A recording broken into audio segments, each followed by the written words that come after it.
আসসালামু আলাইকুম ওরহমতুল্লাহ।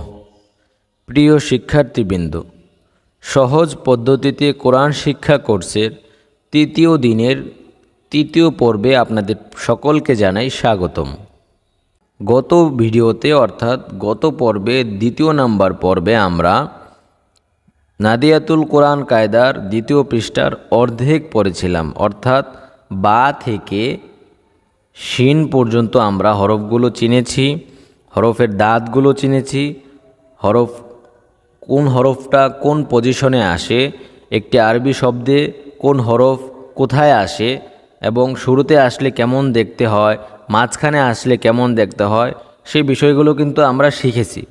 তাই আপনারা যদি দ্বিতীয় পর্বটি না দেখে থাকেন, অর্থাৎ আমাদের আগের পর্বগুলো না থেকে থাকেন, তাহলে অবশ্যই সেই পর্বগুলো দেখে তারপর আমাদের এই ভিডিওতে ভিজিট করবেন।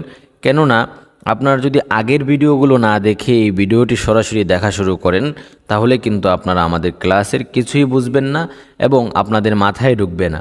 তাই আপনারা আমাদের প্রথম ক্লাস থেকে একদম নতুন যে ক্লাসগুলো হয় সেগুলোতে ভিজিট করবেন, প্রথম ক্লাসগুলো দেখে। তাহলে কিন্তু আপনারা প্রত্যেকটি ক্লাস সুন্দরভাবে বুঝতে পারবেন। আশা করি আমার কথা আপনারা বুঝতে পেরেছেন। তো দ্বিতীয় নম্বর পর্বে আমরা বা থেকে শিন পর্যন্ত পড়েছিলাম অর্ধেক পৃষ্ঠা। আজকে ইনশাল্লাহ আমরা শেষ যে অর্ধেক পৃষ্ঠা রয়েছে, শেষ ভাগ, সেই শেষ ভাগ আমরা ইনশাল্লাহ আজকে পড়ে নেব। আজকের ক্লাসে আমরা শিখব যে আরবি শব্দের শুরুতে একটি আরবি হরফ কিভাবে আসে, একটি আরবি হরফ আরবি শব্দের মাঝখানে কেমনভাবে আসে এবং শেষে কেমনভাবে আসে, এবং আমরা যে হরফগুলো পড়েছি 29টি হরফ, এই হরফগুলোকে আমরা সহজে কিভাবে চিনব, সেই বিষয়গুলো আজকের পর্বে আমরা ইনশাল্লাহ শিখে নিব। তাহলে আমরা আমাদের ক্লাস শুরু করছি। ক্লাস শুরু করার আগে আপনাদের কাছে রিকোয়েস্ট থাকবে, আপনারা অবশ্যই আমাদের এই নতুন চ্যানেলটিকে সাবস্ক্রাইব করে পাশে আসা বেল আইকনটি অল করে রাখবেন। তাতে কি হবে, আমাদের যে নতুন ভিডিওগুলো আপলোড করা হবে সেই ভিডিওগুলো কিন্তু সবার আগে আপনার কাছে পৌঁছে যাবে। এবং অবশ্যই আমাদের ভিডিওগুলোতে লাইক করবেন। আর আপনারা কে কোথা থেকে, বাংলাদেশে কোন প্রান্ত থেকে আমাদের এই কোর্সগুলো করছেন, অবশ্যই কমেন্ট বক্সে জানাবেন। তাহলে চলুন আমরা আমাদের মূল পর্ব শুরু করি। বিসমিল্লাহির রহমানির রহিম। দেখেন এই হরফটি কি, এই হরফটির নাম কি? সদ। এই সদ যখন কোনো আরবি শব্দের শুরুতে আসবে তখন সদটিকে দেখতে কেমন হবে? এই যে এরকম। তাহলে এটার নাম কি? সদ।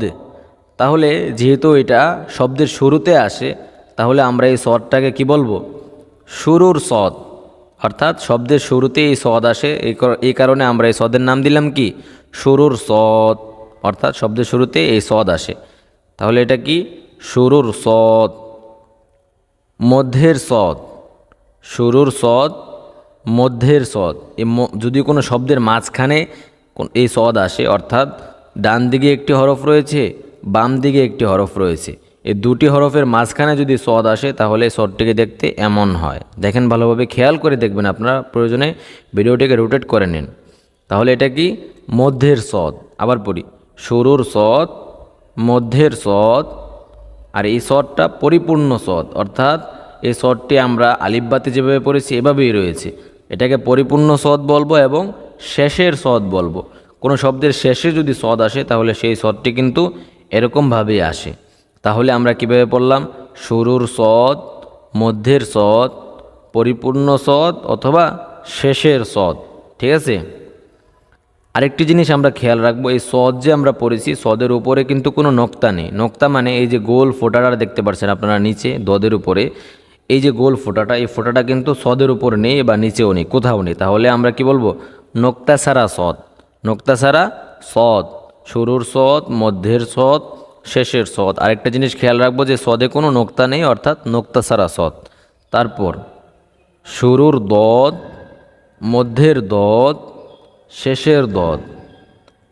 আরেকটি জিনিস আমরা খেয়াল করব, সদের মাথার উপরে যদি এক নোক্তা থাকে তাহলে তাকে দদ বলে। দেখেন এই যে সদ, এই নিচেরটাও কি সদ, এই সদের উপরে যদি একটা নোক্তা হয়ে যায় তাহলে কি এই সদটা দদ হয়ে যাবে।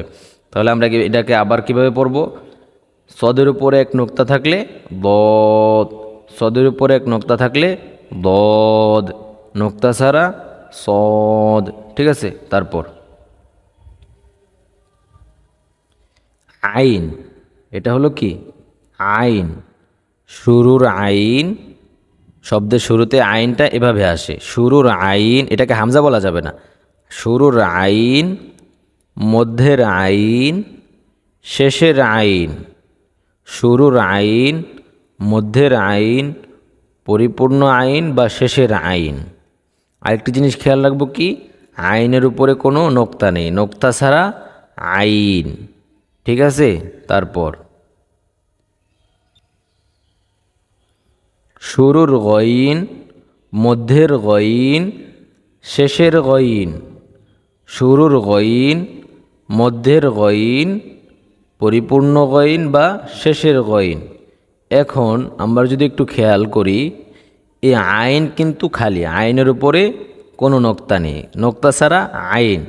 যখন এই আইনের উপরে একটা নোক্তা দেওয়া হবে তখন এই আইনটা কি হয়ে যাবে, গইন হয়ে যাবে। যেমন এই যে নোক্তা ছাড়া আইন, নোক্তাওয়ালা গইন। আবার পড়ি, নোক্তা ছাড়া আইন, নোক্তাওয়ালা গইন। আইনের উপর এক নোক্তা থাকলে গইন, নোক্তা ছাড়া আইন। ঠিক আছে, এভাবে আমরা খেয়াল করব এবং মনোযোগ দিয়ে দেখে দেখে পড়ব।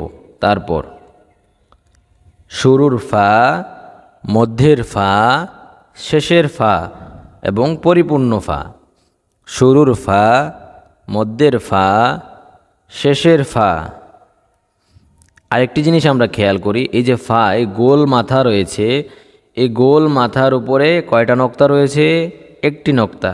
এই গোল মাথার উপরে একটি নোক্তা থাকার কারণে আমরা এটাকে কি বলছি, ফা। তাহলে গোল মাথার উপরে এক নোক্তা থাকলে ফা, গোল মাথার উপর এক নোক্তা থাকলে ফা।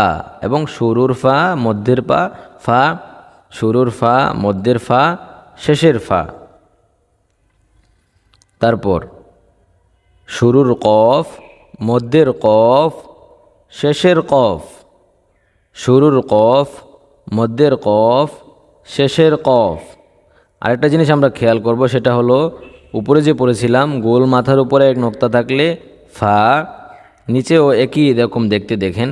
গোল মাথার উপরে যদি দুই নোক্তা থাকে তাহলে সেটা হয়ে যাবে কি, কফ। গোল মাথার উপরে যদি দুই নোক্তা থাকে তাহলে সেটা হবে কি, কফ। আরেকবার পড়ি, গোল মাথার উপরে দুই নোক্তা থাকলে কফ, গোল মাথার উপরে এক নোক্তা থাকলে ফা, গোল মাথার উপরে দুই নোক্তা থাকলে কফ, গোল মাথার উপরে দুই নোক্তা থাকলে কফ, গোল মাথার উপরে এক নোক্তা থাকলে ফা। তারপরে শুরুর কাফ, মধ্যের কাফ, শেষের কাফ। শুরুর কাফ, মধ্যের কাফ, শেষের কাফ। এই কাফটাকে যদি আমরা আরেকভাবে চিনি সহজভাবে, সেটা হলো মাথা ভাঙা কাফ বা মাথা বাঁকা কাফ। দেখুন এই কাফটার মাথাটা কিন্তু বাঁকা রয়েছে, তাহলে এটাকে আমরা মাথা বাঁকা কাফ বলেও কি চিনতে পারি। নির্দিষ্ট একটা নাম দিয়ে আমরা হরফগুলোকে চিনব, তাহলে হরফগুলো আমাদের মাথায় থাকবে। তাহলে শুরুর কাফ, মধ্যের কাফ এরকম দেখতে হয় এবং শেষের কাফ এরকম হয় এবং পরিপূর্ণ কাফ। আরেকভাবে কীভাবে চিনব, মাথা বাঁকা কাফ, মাথা বাঁকা কাফ, পেট মোড়ানো কাফ। যদি শেষের কাফটাকে আমরা না চিনি তাহলে আমরা এভাবে চিনে নেব যে শেষের কাফে পেট মোড়ানো থাকে। দেখেন এখানে কিন্তু পেটটা মোড়ানো রয়েছে, তাহলে পেট মোড়ানো কাফ, মাথা বাঁকা কাফ, পেট মোড়ানো কাফ। ঠিক আছে, তারপর শুরুর লাম, মধ্যের লাম, শেষের লাম। শুরুর লাম, মধ্যের লাম, শেষের লাম। দেখুন এই লামটাকে আমরা বসি, যে মানুষ যে বসি দ্বারা মাছ ধরে সে বসির মতো লামও বলে চিনতে পারে, তাহলে কিন্তু আমাদের মাথায় থাকবে। তাহলে এটাকে আমরা এভাবে পড়তে পারি, বসির মতো লাম। কিসের মতো, বসির মতো লাম। শুরুর লাম, মধ্যের লাম, শেষের লাম। তারপর শুরুর মিম, মধ্যের মিম, শেষের মিম। শুরুর মিম, মধ্যের মিম, শেষের মিম। এই মিমটা কিন্তু গাঢ় বাঁকা, দেখুন এটার মাথা সোজা রয়েছে কিন্তু এটার গাঢ়টা বাঁকা হয়ে নিচের দিকে রয়েছে। এটাকে আমরা গাঢ় বাঁকা মিমও বলতে পারি, বা যে যেভাবে বলে সহজে চিনতে পারবো সেভাবে একটা নাম রেখে তাহলে তারপর আমরা হরফগুলোকে চিনে রাখবো। তাহলে এটাকে আমরা গার বাঁকা মিমও পড়তে পারি। শুরুর মিম, মধ্যের মিম, গার বাঁকা মিম, পরিপূর্ণ মিম এবং শেষের মিম। তারপর শুরুর হা, মধ্যের হা, শেষের হা, শেষের হা। আবার শুরুর হা, মধ্যের হা, শেষের হা, শেষের হা। এই হাগুলো হলো গোল হা।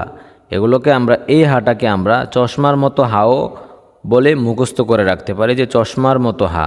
এই গোল দুটা চশমার মতো দেখা যাচ্ছে, চোখের মতো, বা দুই চোখওয়ালা হাও বলতে পারি, চশমার মতো হাও বলতে পারি। যে যেভাবে বলে মুখস্থ রাখতে পারি সেভাবে আমরা একটি নাম রেখে তারপর হরফগুলোকে মুখস্থ করে নিব। তাহলে কি পড়লাম?